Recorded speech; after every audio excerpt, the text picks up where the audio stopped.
할렐루야. 할렐루야. 7월 16일 수요 새벽 예배 주님의 전으로 나오신 모든 성도님들을 예수님 이름으로 환영하고 또 축복합니다. 저희들이 어떤 상황에 있을지라도 하나님께서 우리를 구원해 주심에, 또 저희들에게 필요한 모든 것을 허락하여 주시고 채워 주심에 감사하며 온 마음 다해서 정말 주님 뜻에 합당한 삶을 살아가는 저희들 모두가 되기를 소망합니다. 우리 시간 우리 온 마음을 다해 또 우리의 온 정성을 다해 주님만 섬기며 나아갈 것을 이 찬송으로 함께 고백하며 나아갑시다.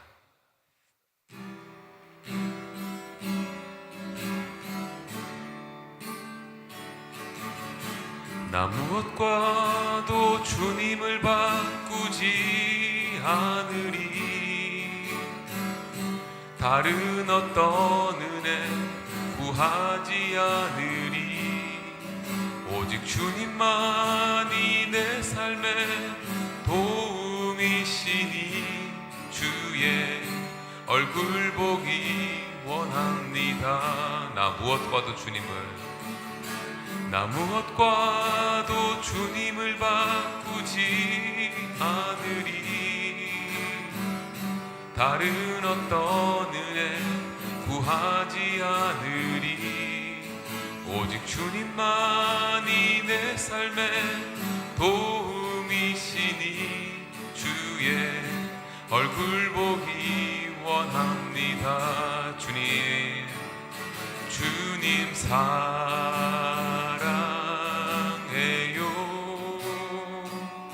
온 마음과 정성 다해 하나님의 신실한 친구 되기 원합니다. 다시 한번 고백할까요? 나 무엇과도 주님을 바꾸지 않으리. 다른 어떤 은혜 구하지 않으리. 오직 주님만이 내 삶의 도움이시니 주의 얼굴 보기 원합니다. 주님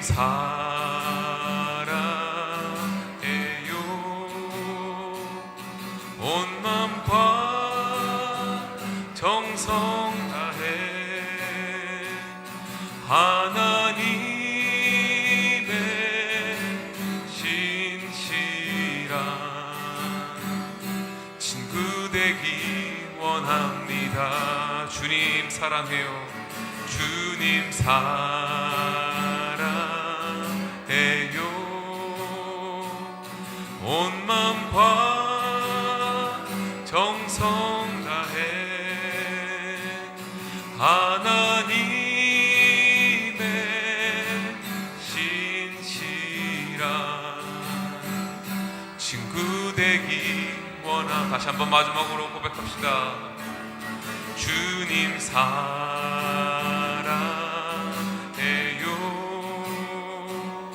온 마음과 정성 다해 하나님의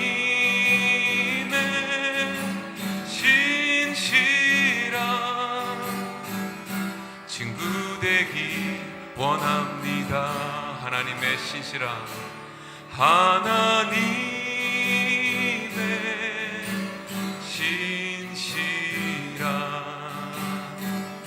친구 되기 원합니다.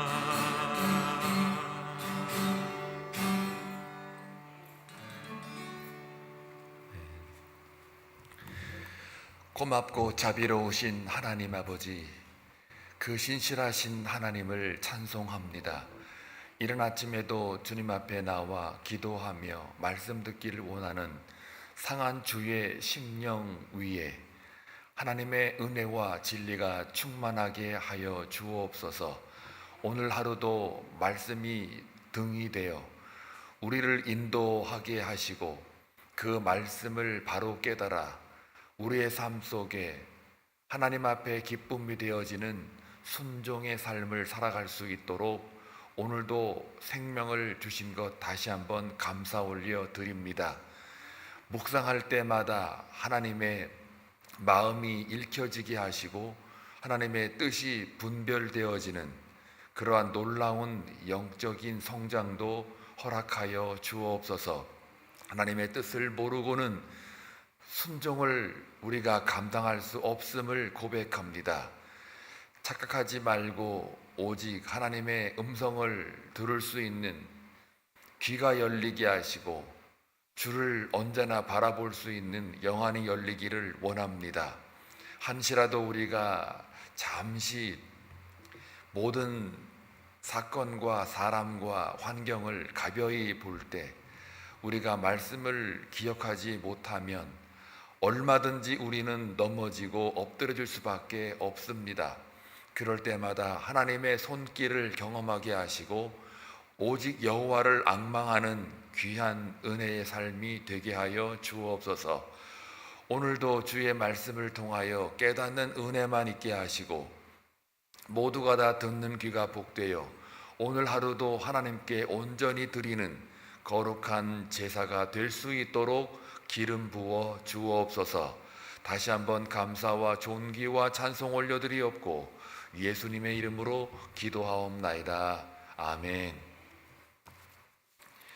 하나님 말씀 보시겠습니다. 디모데전서 6장 1절에서 10절입니다. 함께 교독할 때에 하나님의 음성을 들을 수 있기를 바랍니다. 무릇 멍에 아래에 있는 종들은 자기 상전들을 범사에 마땅히 공경할 자로 알지니 이는 하나님의 이름과 교훈으로 비방을 받지 않게 하려 함이라. 믿는 상전이 있는 그 상전을 형제라고 가볍게 여기지 말고 더 잘 섬기게 하라. 이는 유익을 받는 자들이 믿는 자요 사랑을 받는 자임이라. 너는 네 것들을 가르치고 권하라.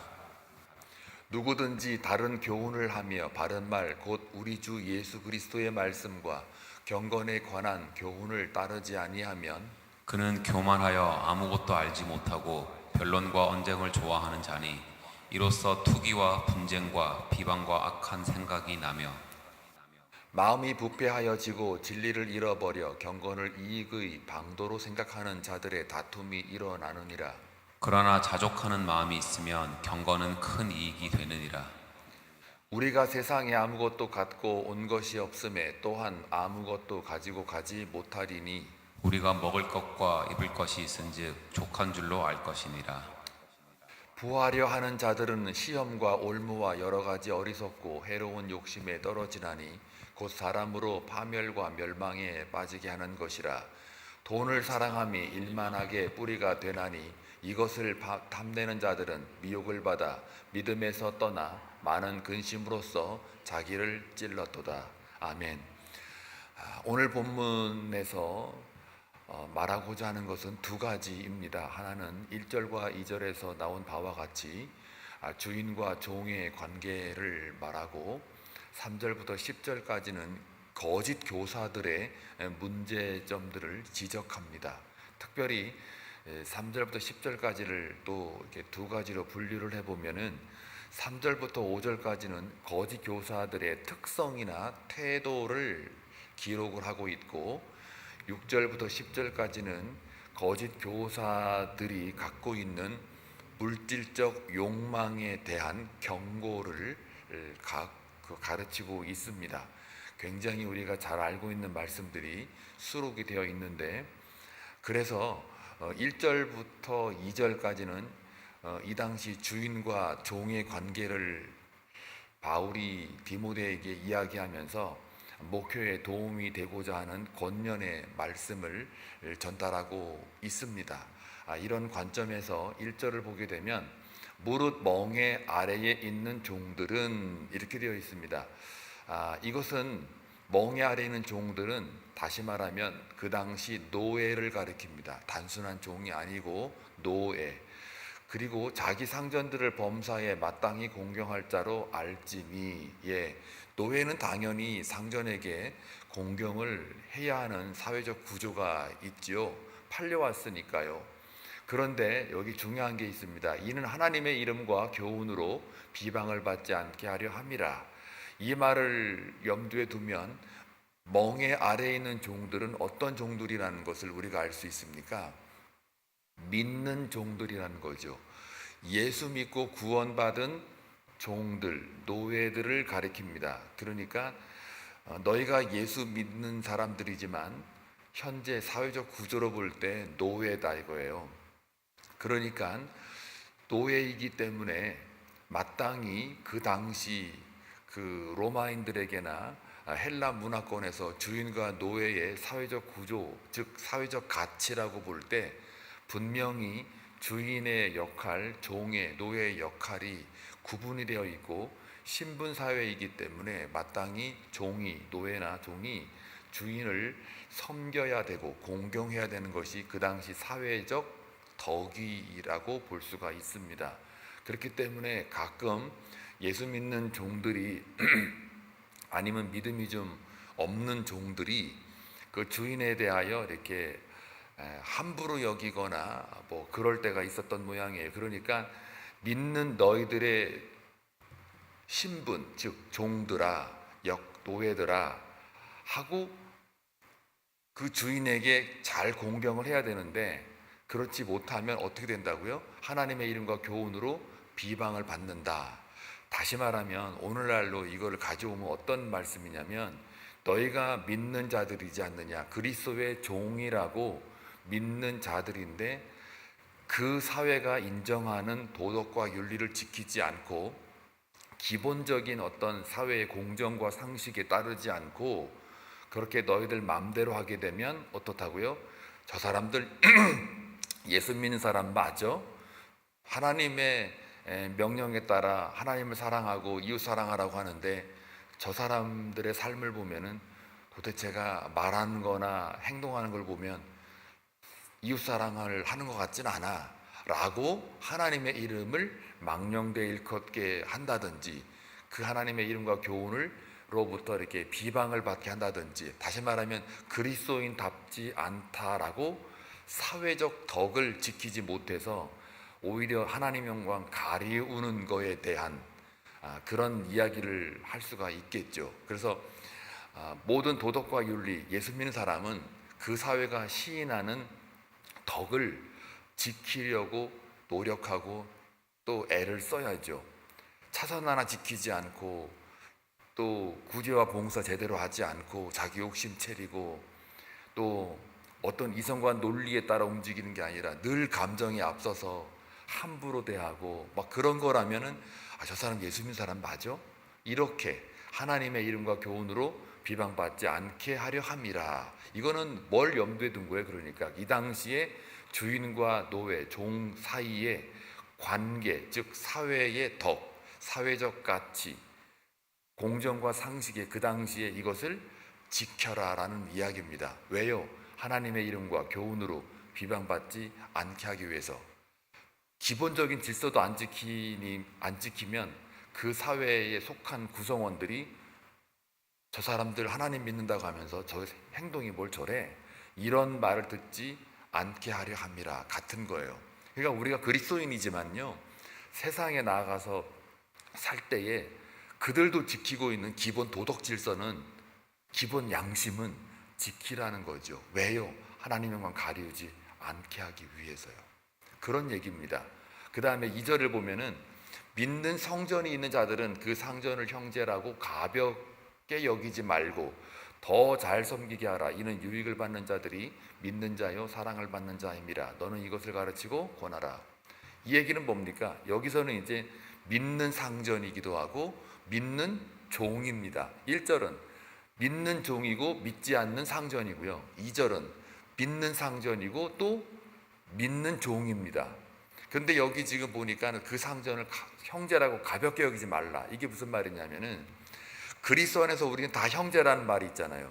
그리스도 안에서는 너나 나나 뭐 위치가 없다 이거예요. 계급도 없고 다 평등하니까 우리 같이 놀자 뭐 그런 얘기입니다. 그렇다고 하여 상전의 역할이 있고 노예의 종의 역할이 있는데 그 역할을 넘나들면서 이렇게 서로 섬기지 않게 된다라고 하면은 이것도 문제다. 그러니까 각자가 맡겨진 그 사회적 신분에 따라서 걸맞게 적절하게 그리스도 안에서 자유를 누리고 서로 섬겨라, 존중하라, 그런 얘기입니다. 근데 이제 가끔 가다가 우리는 예수 안에서 하나니까 너나 나나 똑같아 이러면서 이제 사회적 어떤 기본 질서를 좀 이게 혼란스럽게 했는지 무너뜨렸는지, 여하튼 간에 우린 형제니까 하고서 막 함부로 하는 거, 이걸 또 오늘날도 한번 대비시켜 볼까요? 교회로 한번 따져볼게요. 이걸 뭐라고 그러냐면은, 자, 담임 목사의 역할이 있고요, 장로의 역할, 그다음에 뭐 권사의 역할, 안수 집사, 집사의 역할 다 있어요. 그러면 이제 담임 목사 역할은 거의 말씀을 어떻게든 잘 전달하는 거잖아요. 운반하는 거잖아요. 그리고 장로님의 역할은 다스리는, 덕으로 정말 영적으로 잘 다스리는 역할이고, 또 권사의 역할은 기도의 어머니로 기도의 역할이고요. 또 안수 집사나 집사들은 또 구제와 봉사로 이렇게 교회를 섬기는 그런 위치에 있잖아요. 그러면 이제 그런 위치들이 막 서로 넘나드는 겁니다. 나도 말씀을 뭐 잘할 수 있어, 너보다 낫겠다, 뭐 하여튼 예를 들면은 이렇게 이게 선이 없어서 자기 역할에 이렇게 뭐라고 그럴까, 넘나들면서 함부로 막 여기는, 그리고 더 쉽게 얘기하면 노인과 젊은 층이 있다고 쳐봐요. 그러면 우리는 그리스도는 다 형제니까 젊은 사람들이 노인들한테 야, 우리 형제니까 같이 놀자 막 이렇게 하면은 뭔가가 이 어른과 아이의 어떤 질서가 없잖아요. 그러니까 그런 얘기를 하고 있는 거예요. 지금 우리는 그리스도 안에서 형제니까 우리는 그냥 가볍게 막 가는 거예요, 서로가. 그러니까 여기 보니까 그럴수록 어떡하라는 거예요. 각자의 그리스도 안에서의 지체니까 각자의 맡겨진 그 기능적 역할을 잘 더 감당하니까 서로를 어떻게 해요? 더 잘 섬기라는 거예요. 그리스도 안에서 형제니까 맘먹지 말고, 한마디로 말하면 맘먹지 말고, 네가 믿는 종이면 믿는 상전을 형제라 가볍게 여겨서 너도 나 섬기고 나도 너 섬기고 이런 말을 하는 게 아니라 네 스스로가 먼저 더 그 상전을 잘 섬겨라. 유일그 받는 자들이 믿는 자요 사랑을 받는 자입니다 라고 서로가 자기 역할을 더 하나님 안에서, 그리스도 안에서 잘 감당해라, 그런 얘기입니다. 이게 무슨 말인지 아시겠죠? 자, 결국은 1절은 사회적 가치를 잘 따라가라는 얘기고 순응하라는 얘기고요, 2절은 그리스도 안에서 형제지만 서로가 업수 여기지 말고 더 잘 존귀하게 여기고 섬겨라 라는 이야기입니다. 한마디로 내가 나이 많다고 막 누르지도 말고, 내가 젊다 그래가지고 아유 저 노인들은 그냥 이렇게 뭐가 이렇게 답답해서 뭐가 뭘 좀 안 돼 하고 업수 여기지 말란 말이에요. 근데 이거를 어떻게 가져가느냐, 너나 나나 그리스도 안에 형제고 다 똑같으니까, 다 죄인이니까 우리 서로 맘먹자 이렇게 하지 말란 말이죠. 그런 거예요. 자, 1절과 2절은 그래서 디모데에게 바울이 그 당시의 사회적인 상황과 분위기와 가치에 따라서 주인과 노예의 관계 속에 믿는 자와 믿지 않는 자, 또 둘 다 믿는 자 사이에 어떻게 그리스도 안에서 유익을 찾아갈 수 있을까라는 관점에서 1, 2절이 등장을 하는 겁니다. 그리고 이제 3절부터 10절까지는 모두가 다 이제 거짓 교사라는 것을 염두에 두셔야 돼요. 거짓 교사들이, 그러니까 거짓 목회자도 될 수 있고요, 거짓 선교사도 될 수 있고, 거짓으로 믿는 어떤 직분자들도 될 수가 있어요. 그러니까 거짓 교사들이 어떤 문제가 있는지, 그리고 어떤 특성이 있는지를 이제 눈여겨보면서 목회를 해라, 그런 얘기입니다. 자, 그래서 4절을 보게 되면 거짓 교사들의 특징이 나오죠. 교만해요. 일단 아무것도 알지 못하고 뭐만 하고 싶어해요? 변론하고 언쟁을 좋아해요. 막 따져요. 그냥 뭐 이렇게 그 교회의 어떤 계획이나 정책을 딱 내놓으면 어떤 교회는 이런 거 하는데 어떤 교회는 저런 거 하는데 우리 교회 이거 해가지고 부흥하겠습니까? 막 이런 변론과 언쟁을 좋아한단 말이에요. 그런 교회는 절대 부흥 못합니다. 부흥하는 교회의 특징은요, 겸손해요. 아무리 좋은 아이디어가 나와도 정말 그 사람이 말씀 안에 이게 하나님 앞에 잘 바로 서 있는 자들은요, 절대로 저렇게 변론하고 언쟁 좋아하지 않아요. 그럴 수가 없어요. 그러니까 이로써 투기와 분쟁과 비방과 악한 생각이 있다 이 말이에요. 거짓 교사의 특징이. 그리고 5절을 더 볼게요. 마음이 부패해요. 그리고 진리를 잃어버려요. 저건 왜 그럴까요?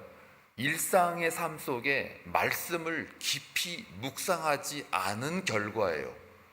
그냥 옛날에 뭐 좀 배웠는지는 모르겠으나 지식적으로 많이 아는 거예요. 그리고 그 지식 가지고 모든 걸 다 판단을 해버려요. 근데 저기 진리를 잃어버렸다는 얘기는 뭐냐면 깊이 하나님을 말씀 안에서 못 만나는 거예요.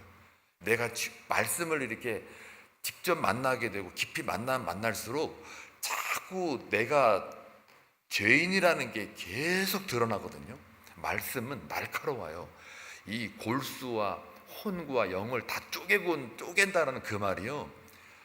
무슨 날카로운 칼날이 있어 뼈다귀를 막 다 쳐가지고 막 작살내고 이런 게 아니라 말씀을 깊이 알면 알수록 그 말씀이 나를 갖다가 완전히 이 더러운 것들을 다 도려낸단 말이에요.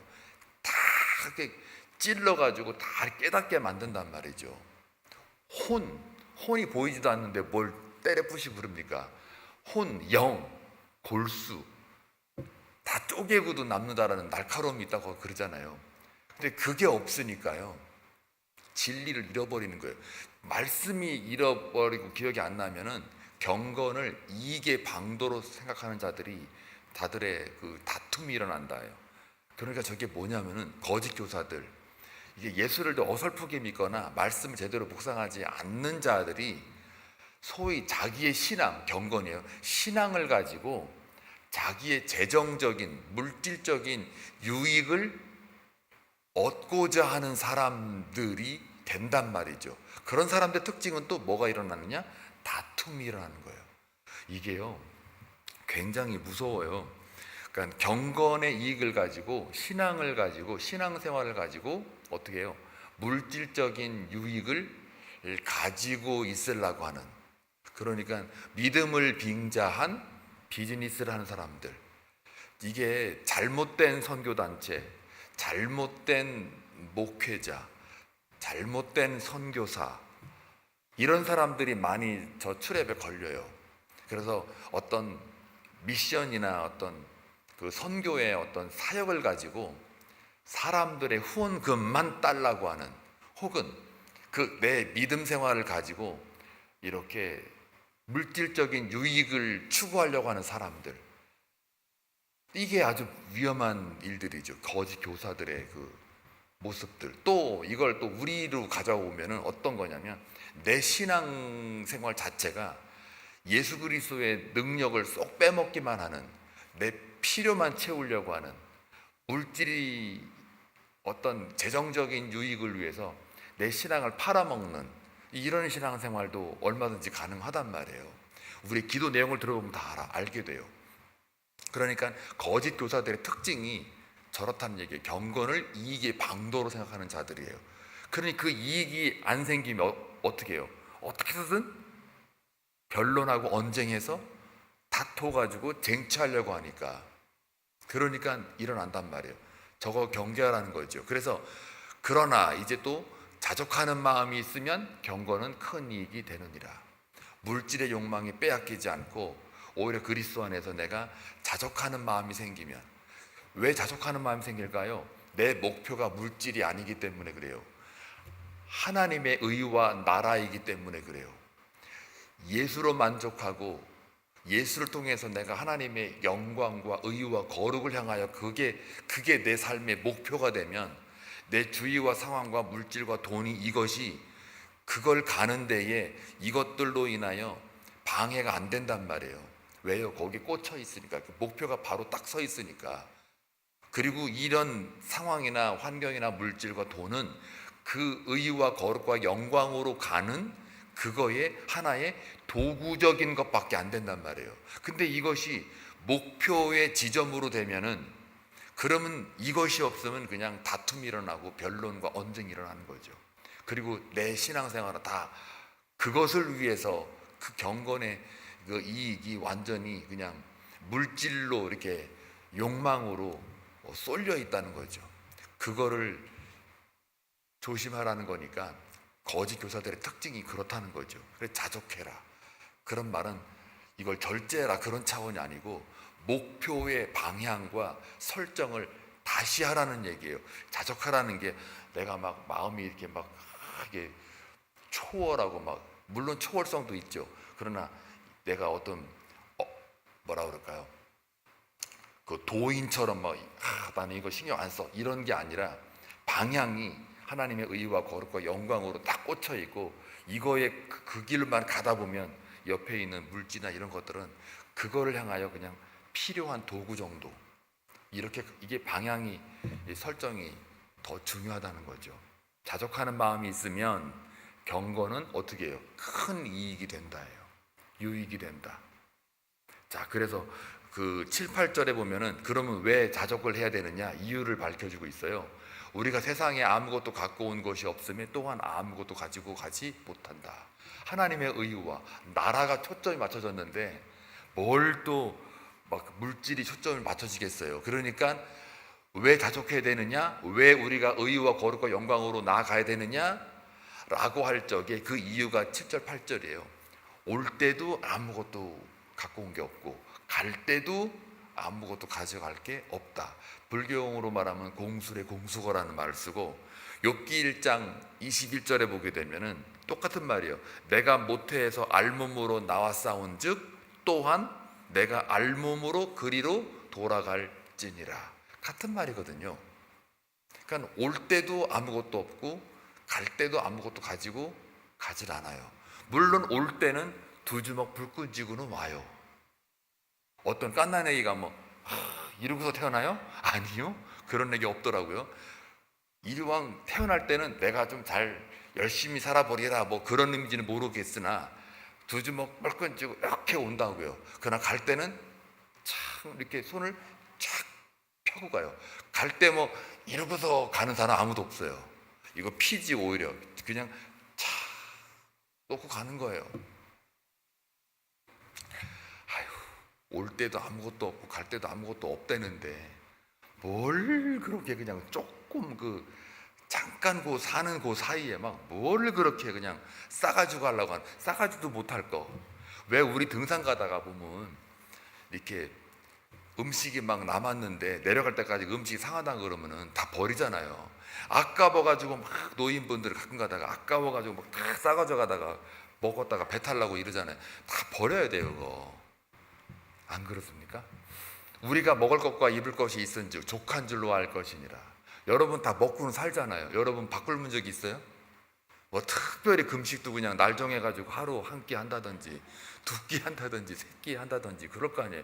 겨우 한 끼 해놓고서 먹을 거 다 먹잖아요. 입을 거 다 입고 못 입어서 여러분 힘들어요. 못 먹어서 힘들어요. 뭐 50년대, 60년대, 70년대는 못 먹어서 그냥 뭐 잘 먹고 잘 살자 새마을운동이라도 했지. 지금은 여러분 이민자들은요 전 세계 부자의 5% 안에 들은 사람들이에요. 다 통계를 보면은 미국에 산다는 것만 자체도 전 세계를 볼 때 100명이 전 세계다. 전 세계 인구라 그러면 5명이 미국 안에 사는 사람이에요. 그게 5%예요, 여러분. 그러니 여러분들은 먹을 거 입을 것 있어요. 그러니 뭐래요, 성경이? 족한 줄 알으래요. 그런데도 더 먹을 거, 더 입을 거 그런 거죠. 그래서 인간은 영원하지 않고 잠깐 임시성이라는 거예요. 지속적이지 않단 말이에요. 그러니 자족할 수밖에 없는 너희들의 처지와 존재 정체성을 좀 깨달아라. 거짓 교사들은 그렇지 않다는 얘기죠. 움켜쥐라 그러고 물질 욕망을 가지고 경건으로 이익을 삼아갖고 재정적으로 도움받으려고 그러고 자기의 믿음을 비즈니스로 이용해버리고 이거 하지 말라는 거예요. 그건 다 거짓 교사들이 하는 거라는 거죠. 그래서 9절에 보니까 부하려 하는 자들은 시험과 올무와 여러 가지 어리석고 해로운 욕심에 떨어지나니 곧 사람으로 파멸과 멸망에 빠지게 하는 것이라. 결론은 저거라는 거예요. 파멸과 멸망에 빠진대요. 그리고 10절에 이제 유명한 말 나오죠. 돈을 사랑함이 일만하게 뿌리가 되나니 이것을 탐내는 자들은 미혹을 받아 믿음에서 떠나 많은 근심으로써 자기를 찔렀도다. 돈을 사랑한다. 여러분, 물질과 돈은 사랑할 게 아니에요. 사용하는 거예요. 사랑하는 대상이 아니라 사용할 대상이에요. 그러니 사랑이 아니고 사용으로 가라고요. 물질과 돈은. 이웃은 사랑으로 가야죠. 그러니까 돈을 사랑하는 거는 그게 뭡니까? 저게 탐욕이잖아요. 저게 탐욕은 골로새서 3장 5절 말씀에 의하면 우상 숭배라고 그러잖아요. 왜? 내 마음이 하나님보다 더 숭배가 되고 있으니까요. 중심이 되고 있으니까. 그래서 그게 뭐래요? 일만하게 뿌리가 된다. 악의 근원이 된다라는 얘기죠. 결국은 탐내는 자들은 미혹을 받고 믿음에서 어떻게 떠나 많은 근심으로 자기를 찔렀다. 가장 안타까운 건 뭐냐면 믿음에서 떠나는 거예요. 우리는 믿음 지켜야 되는데 그게 우리의 생명줄인데 그 믿음을 떠나버려요. 자, 그래서 오늘 하나님이 디모데를 통해서 편지를 통해서 바울이 쓴 이 계시의 말씀이 뭐예요? 첫째, 사회적 가치를 존중하라. 사회의 덕을 세우라. 그 다음에 그리스도 안에서 한 형제지만 각자의 맡겨진 역할, 기능에 따라 서로 존귀 여기고 더 잘 섬겨라. 왜? 그들은 다 그리스도 안에서 사랑받는 자들이기 때문에 담임 목사든 권사든 집사든 장로든 다 하나님께서 그 역할에 따라 탤런트에 따라 다 맡겨진 소명자들이니까 서로 선 넘지 말고 맡겨진 거에 최선을 다해서 서로를 섬겨라. 피차 사랑하고 복종하라. 자, 그런 얘기예요. 또 세 번째는 물질을 우상화하지 말라. 그러니까 여러분의 마음을 하나님보다 더 물질에 빼앗기지 말아라. 물질은 단순히 사랑하는 것이 아니라 사용하는 하나의 도구일 뿐이다. 그리고 자족하라. 그것은 하나님의 의와 거룩과 영광으로 너의 삶을 초점을 다시 목표 설정을 다시 해라. 그러면 물질과 돈은 하나의 도구화돼서 그것을 향하여 그것 쓰이기 위해서 하나의 필요한 하나의 도구일 뿐이다. 그래서 우선순위를 분명하게 하는 것이 너희들의 마음을 자족하게 만들 수 있다. 이렇게 오늘 하루 살아내셔서 하나님 말씀 들었으니까 순종함으로 나아가는 승리한 여러분 되시길 주의 이름으로 축원합니다. 기도합니다. 고맙고 자비로우신 아버지 하나님, 감사합니다. 오늘도 디모데에게 바울이 쓴 편지 내용을 우리가 읽으면서 묵상하면서 우리가 어떻게 오늘 하루 살아가야 되는지를 가르쳐 주시니 감사합니다. 우리가 이 땅 살아가면서 이 땅 안에는 기본적 사회, 도덕과 윤리의 질서가 있습니다. 이것을 예수 믿는 자로서 본질적 가치는 잘 지키며 또한 그리스도 안에서 형제로 우리가 서로 이야기할 때 더 잘 섬기게 하시고 자유와 견제가 균형이 되어 하나님 앞에 적절하게 우리의 삶이 적용될 수 있도록 지혜를 허락해 주시기를 원합니다. 또한 거짓 교사들의 특징을 우리가 배웠습니다. 우리가 거짓 교사가 되지 않게 하시고 거짓된 신앙인이 되지 않도록 우리의 마음과 영혼을 감찰하시고 지켜 주옵소서. 물질이 내 삶의 주인 되지 않게 하시고 자족할 줄 아는 마음을 가지고 하나님 앞에 바로 서며 우리의 모든 필요한 것들은 하나님께서 공급하신다는 것을 깊이 깨닫고 하나님 우선순위로 우리가 오늘도 살아갈 수 있도록 우리를 인도하여 주옵소서. 기도하러 나왔습니다. 기도하는 백성들 하나님 저들의 기도에 응답해 주시고 또 어떤 기도를 올리든 하나님 마음에 합한 자로 하나님 기쁨 되어지게 하여 주옵소서. 예수님의 이름으로 기도합니다. 아멘.